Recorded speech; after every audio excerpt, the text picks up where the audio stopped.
صلی اللہ علیہ وسلم نے چند صحابہ کو یہودیوں کے قبیلے بنو قریظہ کی طرف بھیجا اور ارشاد فرمایا کہ تم میں سے کوئی بھی عصر کی نماز اس وقت تک نہ پڑھے جب تک وہ بنو قریظہ نہ پہنچ جائے۔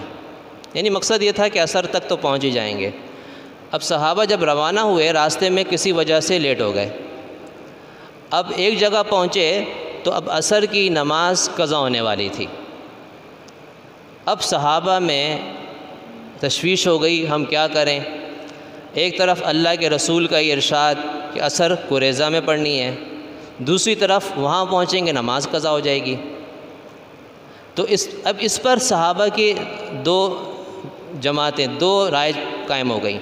کچھ صحابہ نے کہا کہ آپ صلی اللہ علیہ وسلم نے جو ہمیں حکم دے دیا ہے کہ بنو قریظہ میں عصر کی نماز پڑھنا، تو ہم وہیں پڑھیں گے اگرچہ ہماری نماز قضا ہو جائے، ہم سورج غروب ہونے کے بعد پہنچیں۔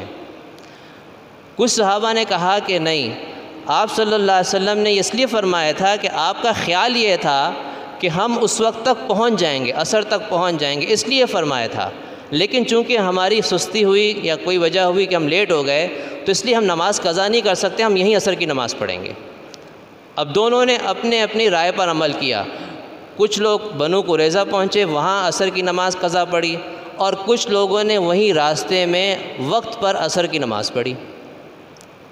بعد میں یہ حضرات سب آپ صلی اللہ علیہ وسلم کی خدمت میں حاضر ہوئے، اور پھر انہوں نے اپنی یہ بات اور یہ واقعہ ذکر کیا کہ اس طرح ہمارے درمیان اختلاف ہو گیا تھا، کچھ نے وہاں عصر قضا پڑھی اور کچھ نے راستے میں ہی ادا پڑھ لی۔